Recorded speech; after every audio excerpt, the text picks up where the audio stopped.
Olá pessoal, tudo bem com vocês? Aqui é o João Vitor, eu sou o Químico de Ferro e hoje nós vamos para a nossa aula de número 56 da série Enem por Questões, com aulas todos os dias até o Enem 2020. Hoje eu trouxe aqui uma questão do Enem do ano passado, Enem 2019, de Geometria Espacial. Essa questão é uma questão um pouco grande, tá? Mas o único conhecimento teórico que ela exige da gente é saber calcular o volume de um cilindro. E para calcular o volume de um cilindro, a fórmula é a mesma de quase todos os volumes, né? Volume é área da base vezes altura. Então, volume de cilindro ou de prisma se calcula assim, área da base vezes altura. No caso do cilindro, o cilindro é uma figura cuja base é um círculo. Então, supondo aqui a altura do cilindro, essa medida, h, e o raio da base do cilindro, essa medida aqui, que é o r, o volume do cilindro vai ser a área da base é a área de um círculo, e a área do círculo é πr ao quadrado, vezes a altura desse cilindro. Então, com essa formulazinha aqui, ó, a gente calcula o volume de cilindro. E esse é o único conhecimento teórico que a gente precisa ter para resolver essa questão. Então, vamos dar uma lida nela, entender o que ela está querendo para a gente resolver. Uma construtora pretende conectar um reservatório central, RC, em formato de um cilindro com raio interno igual a 2 metros e altura interna igual a 3,30 metros, há 4 reservatórios cilíndricos auxiliares, R1, R2, R3 e R4, os quais possuem raios internos e alturas internas, medindo 1,5 metros. Ok. Tá aí o desenho do que ele nos falou. As ligações entre o reservatório central e os auxiliares são feitas por canos cilíndricos com 0,10 metros de diâmetro interno e 20 metros de comprimento, conectados próximos às bases de cada reservatório.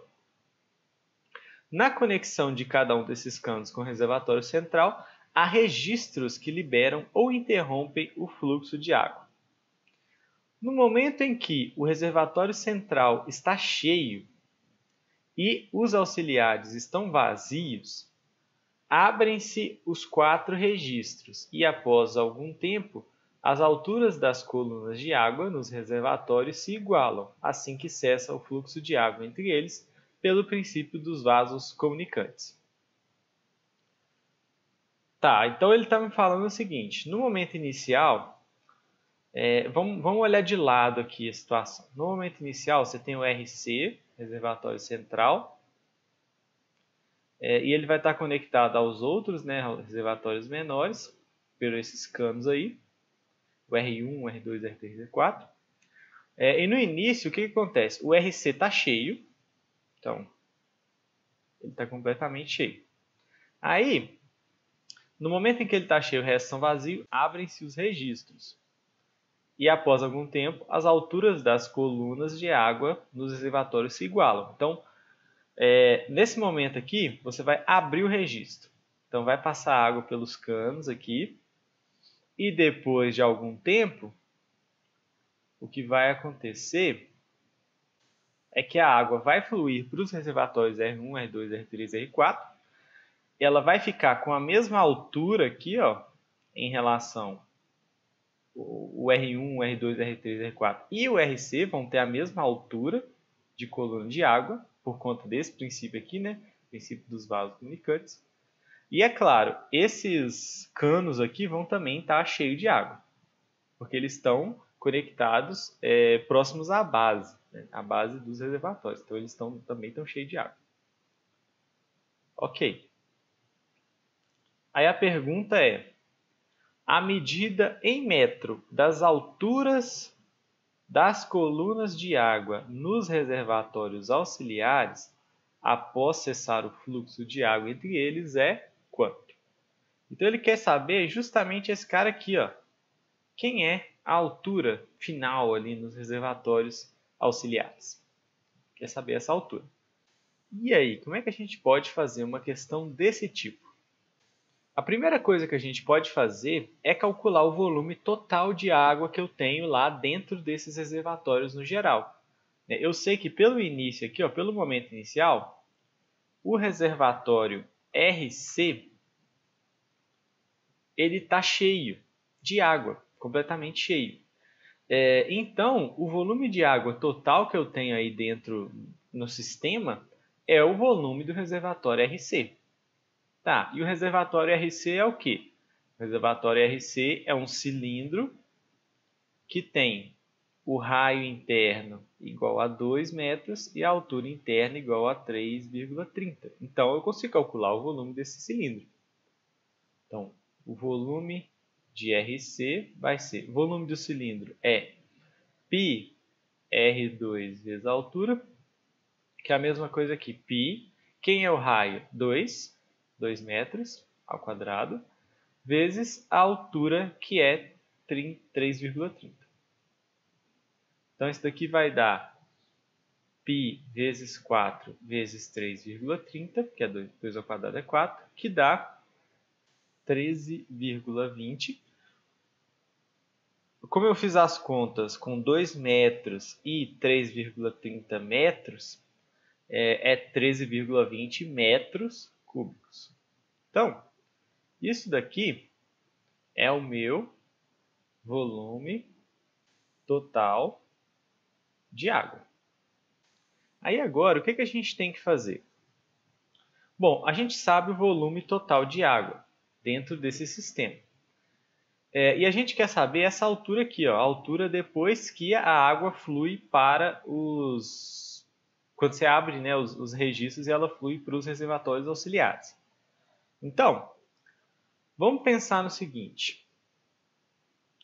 O volume de água em R1 mais o volume em R2, né, nos reservatórios auxiliares, mais o volume de R3, mais o volume do R4, né, que são os volumes de água nos 4 reservatórios, depois que você liberou os registros, a soma desses volumes mais o volume presente dentro de cada um desses canos aqui, que eles vão estar cheios depois de abrir os registros, então o volume nos canos, mais o volume de água que está em RC, né, que vai sobrar em RC, não esse volume inicial aqui não, o volume depois que abrir os registros, tem que dar o volume total de água, né? O volume nos reservatórios auxiliares, que são esses 4 aqui, mais o volume nos canos, mais o volume que sobrou em RC, tem que ser o volume total de água. A água não pode, a água inicial é a água final. E aí, a gente tem essa igualdade. Dessa igualdade, a gente pode pensar no seguinte, os cilindros auxiliares, o R1, o R2, o R3 e o R4, eles têm as mesmas medidas. Então, eles têm o mesmo raio e mesma altura. Eles são todos de mesmo tamanho, têm a mesma capacidade.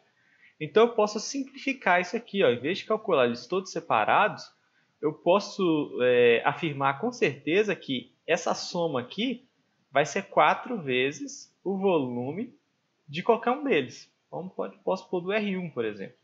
Porque eles são todos iguais, eles são todos do mesmo tamanho. Então, essa soma com certeza vai ser 4 vezes o mesmo número. O mesmo número somado 4 vezes. Então, isso dá na mesma do que eu vou fazer dessa forma. Mais o volume dos canos, mais o volume em RC, tem que dar o meu volume total, que é 13,20 metros cúbicos. Tá, então eu tenho essa igualdade aqui, essa equação, né? Só que alguns pontos dela aqui eu consigo resolver, né? Por exemplo, eu consigo encontrar quem é o volume presente nos canos, depois do registro ser aberto. Como que eu faço isso? Bom, vou puxar isso aqui para cá. é só eu calcular o volume dos canos. O cano, pessoal, ele vai ser nada mais, nada menos do que um cilindro. Ele está deitado, ele é fininho assim e comprido, mas não deixa de ser um cilindro, no fim das contas.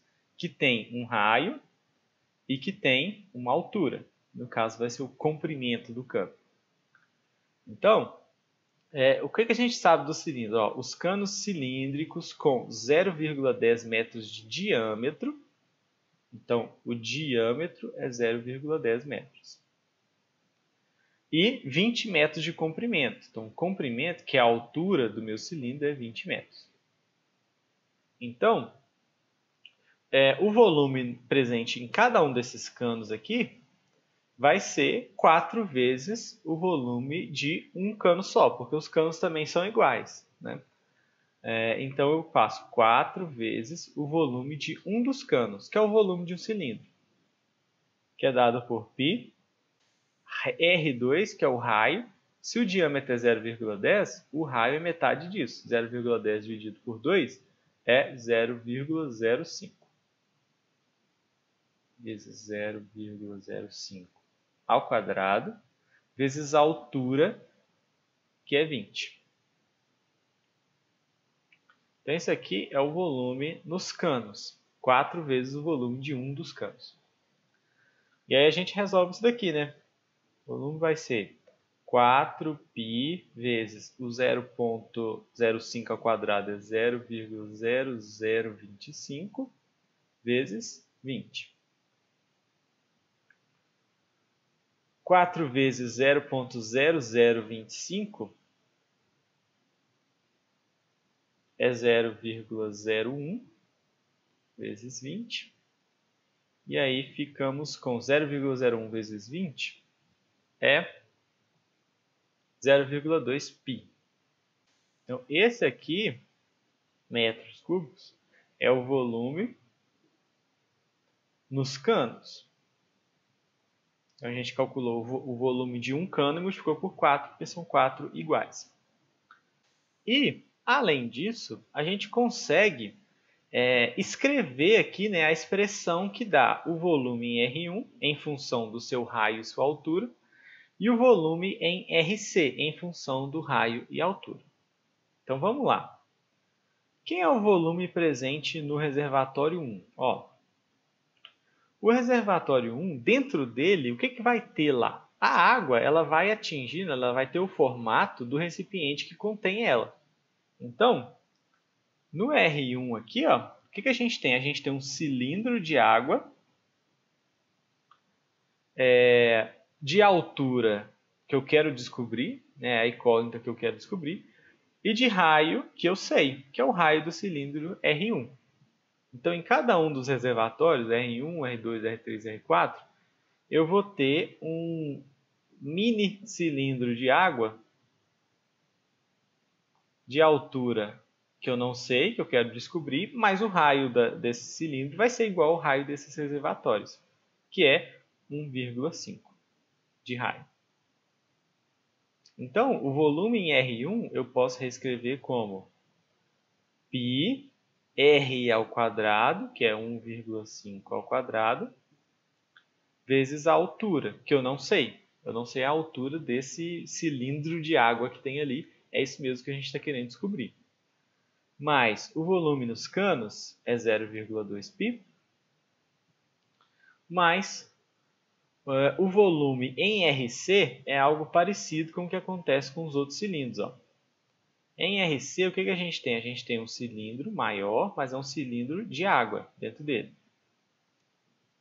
Esse cilindro de água ele tem uma altura que eu não sei, que eu quero descobrir, que é a mesma dos reservatórios auxiliares, e tem um raio igual ao raio do RC mesmo, que é 2 metros. Então, o volume de RC eu posso reescrever como π R ao quadrado, 2 ao quadrado, vezes a altura, que eu não sei, é isso que eu quero descobrir. Isso tudo dá 13,20. Aí agora, pessoal, o que eu tenho aqui ó, é uma equação que tem como incógnita a letra H, que é a altura que eu quero descobrir. Aí é só eu resolver ela agora.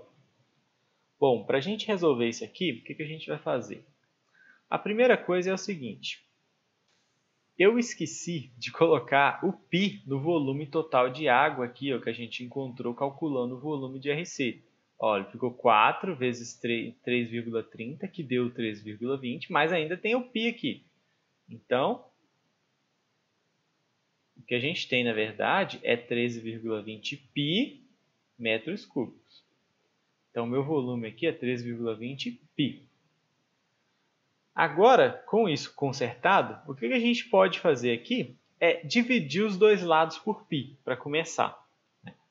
Por quê? Ora, o π está multiplicando todo mundo. Eu tenho π multiplicando esse termo, eu tenho π multiplicando esse termo, e tenho π multiplicando esse termo, e esse termo também. Se eu dividir os dois lados por π, eu vou simplificar aqui, aqui, e esse daqui também. Se eu dividir por π dos dois lados, certo? Aí eu sumo com o π daqui, e eu posso também passar o 0,2 para o lado de cá, ó, porque ele não tem h junto com ele. Então, vou deixar quem tem h de um lado, quem não tem do outro.